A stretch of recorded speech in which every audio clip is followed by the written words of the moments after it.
वहीं देश में करदाताओं की जनगणना की मांग उठ गई है। बड़ी जानकारी देते हैं आपको। सीटीआई चेयरमैन ब्रजेश गोयल ने केंद्रीय मंत्री अश्विनी वैष्णव को पत्र लिखा है। जितना टैक्स देनदारी उतनी हिस्सेदारी भी मिले। करदाताओं के जाति आधारित आंकड़े सार्वजनिक करने की मांग की गई है। टैक्स पेयर्स को भी सरकारी योजनाओं का लाभ मिलना चाहिए। व्यापारियों में इस मांग को लेकर जोरदार चर्चा है। हजारों व्यापारियों का इसे समर्थन मिला है। विशाल सिंह हमारे साथ हमारे सहयोगी जुड़ गए हैं। विशाल, करदाताओं की जनगणना की भी मांग उठ गई है, विस्तार से जानकारी चाहेंगे इस खबर पर। बिल्कुल, देखिए जो सीटीआई है, यानी जो टैक्स के लिए एक यहाँ पर मांग रखी गई है, जिस तरह से जातिगत जनगणना जो 2027 में होनी है, उसी को लेकर अब एक और मांग उठी है व्यापारी संगठन की तरफ से, जिसमें कहा गया है कि जो टैक्स पेयर्स हैं उनकी भी जातिगत जनगणना होनी चाहिए, ताकि ये पता लग सके कि कौन सी जाति के लोग कितना ज्यादा टैक्स देते हैं, और अगर कोई ऐसी विशेष जाति है जो सबसे ज्यादा टैक्स देती है तो उनको सरकार की तरफ से क्या कुछ सुविधाएं दी जाती हैं। तो इन सबको ध्यान में रखते हुए एक टैक्स पेयर्स के लिए जातिगत जनगणना की भी जो है मांग उठने लगी है। बिल्कुल, टैक्स पेयर्स की जातिगत माफ कीजिएगा टैक्स पेयर की जनगणना की जो मांग उठ रही है, विशाल, उसके पीछे रीजन क्या दिया जा रहा है, क्या तर्क दिया जा रहा है?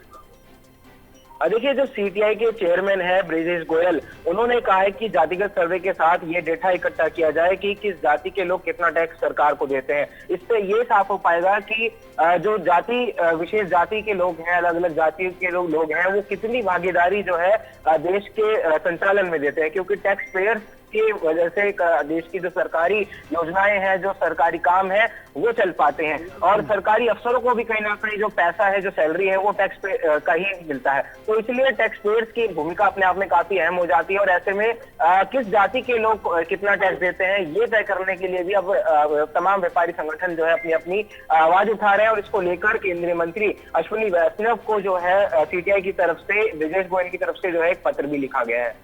तो कुल मिलाकर जो ये व्यापारी वर्ग है, ये करदाताओं को अलग कैटेगराइज करने की मांग कर रहा है।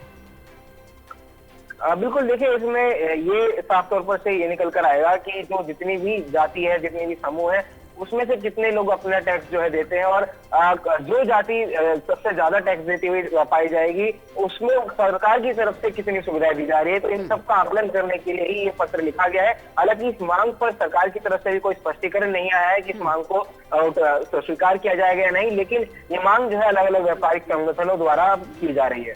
विशाल, थोड़ा सा हम समझना चाहेंगे, हमारे दर्शकों को भी बताइए, क्योंकि अब तक जो बात सामने आई है, जो ये डिजिटल जनगणना हो रही है, इसमें जब 1 to 1 बात की जाएगी तो आपका व्यापार क्या है, आपके रोजगार का स्रोत क्या है, आपकी अर्निंग क्या है, ये सारी चीज़ें का डेटा तो सरकार वैसे भी लेगी। तो ऐसे में विशेष रूप से एक ग्रुप को ही अलग करने की क्यों मांग की जा रही है?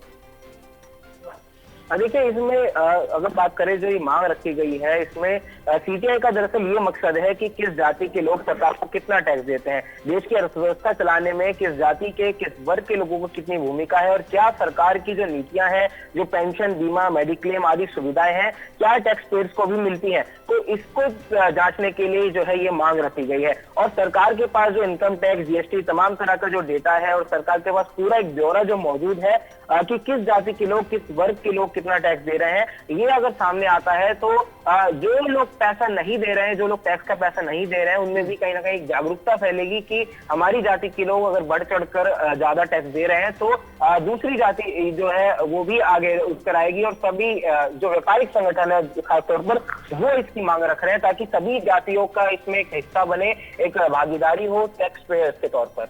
चलिए, बहुत बहुत शुक्रिया विशाल इस जानकारी के लिए।